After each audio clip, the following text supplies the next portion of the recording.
ভারত থেকে বিশ্বকাপ সরিয়ে শ্রীলঙ্কায় নেয়ার দাবিতে শেষ পর্যন্ত বড় জয় পেতে যাচ্ছে বাংলাদেশ।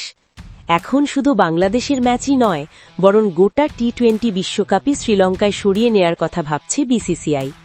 বিশেষ করে বাংলাদেশ এবং পাকিস্তানের দাবির প্রেক্ষিতে শিডিউল বিপর্যয়ে পড়েছে আইসিসি। তাছাড়া অন্য দলগুলোরও বারবার ভ্রমণ করে ভারত থেকে শ্রীলঙ্কায় যাবার ব্যাপারে দাবি উঠছে। সব মিলিয়ে বিশ্বকাপ নিয়ে আইসিসির ভারতীয় চেয়ারম্যান জয় শাহকে কঠিন পরীক্ষায় ফেলেছে বাংলাদেশ। আসন্ন টি-20 বিশ্বকাপ খেলতে ভারতে না যাওয়ার ব্যাপারে অনড় অবস্থানে বাংলাদেশ। এরই মধ্যে এ বিষয়ে নিজেদের অবস্থান জানিয়ে আইসিসিকে দ্বিতীয় দফা চিঠিও দিয়েছে বাংলাদেশ ক্রিকেট বোর্ড। সমস্যার গ্রহণযোগ্য সমাধান খুঁজতে আজ ভারতীয় ক্রিকেট বোর্ডের কর্মকর্তাদের সঙ্গে বৈঠকে বসবেন আইসিসির চেয়ারম্যান জয় শাহ। হুট করে এই সমস্যার সমাধান বের করা জয় শাহর জন্য মোটেও সহজ হবে বলে মনে হচ্ছে না। ভারতীয় সংবাদ মাধ্যম এনডিটিভির এক প্রতিবেদনে বলা হয়েছে, আইসিসিকে দেয়া প্রথম চিঠিতে বিসিবি জানিয়েছিল তারা ভারতে খেলতে আগ্রহী নয়, তাদের ম্যাচগুলো শ্রীলঙ্কায় সরিয়ে নেওয়া হোক।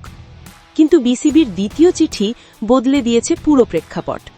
পরের চিঠিতে বাংলাদেশ স্পষ্ট করে জানিয়েছে বিষয়টি এখন আর শুধু যাতায়াত বা সুযোগ সুবিধের মধ্যে সীমাবদ্ধ নেই, এর সঙ্গে জড়িয়ে গেছে জাতীয় মর্যাদা।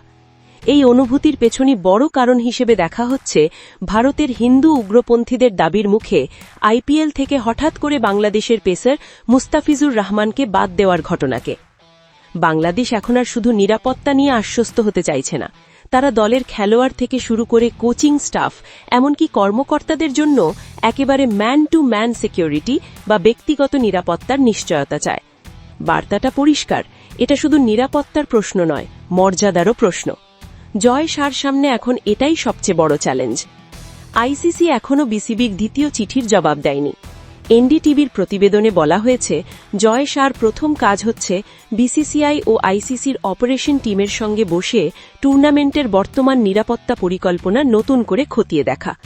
কোথায় বাংলাদেশ নিজেকে উপেক্ষিত মনে করছে, কী কারণে আশ্বাসগুলো তাদের কাছে যথেষ্ট মনে হয়নি, সেসব জায়গা চিহ্নিত করা। বাংলাদেশকে দেয়া আইসিসির আগের বার্তাগুলো কি শুধু দাপ্তরিক ভাষায় বলা ছিল, সেখানে কি সহমর্মিতার ঘাটতি ছিল? এই প্রশ্নগুলোর উত্তর খোঁজা। এনডিটিভি মনে করছে তারপরও সমাধান সহজ হবে না। আইসিসির পক্ষ থেকে বাংলাদেশ ক্রিকেট বোর্ডকে এমন কোনো প্রস্তাব দিতে হবে যা তারা সানন্দে গ্রহণ করতে পারে।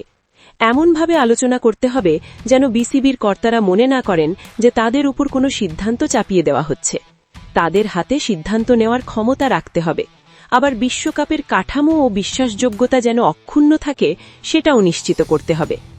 প্রতিবেদনে বলা হয়েছে, বিশ্বকাপের সমীকরণ থেকে বাংলাদেশকে বাদ দেওয়ার কোনো সুযোগ নেই।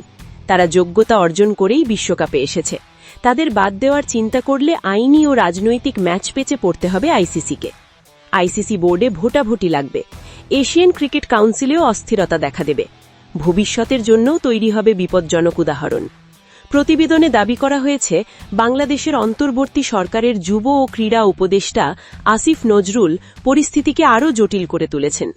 তিনি বর্তমান পরিকল্পনার বিপক্ষে প্রকাশ্যেই অবস্থান নিয়েছেন। তার মতে, বর্তমান অবস্থায় ভারতে খেলতে যাওয়া জাতীয় সম্মানে আঘাত লাগার মতো।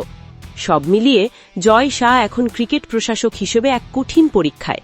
ভারতীয় ক্রিকেটের দাপুটে কর্তা হিসেবে নয়, তাকে বরং একজন নিরপেক্ষ প্রশাসকের ভূমিকা নিতে হবে।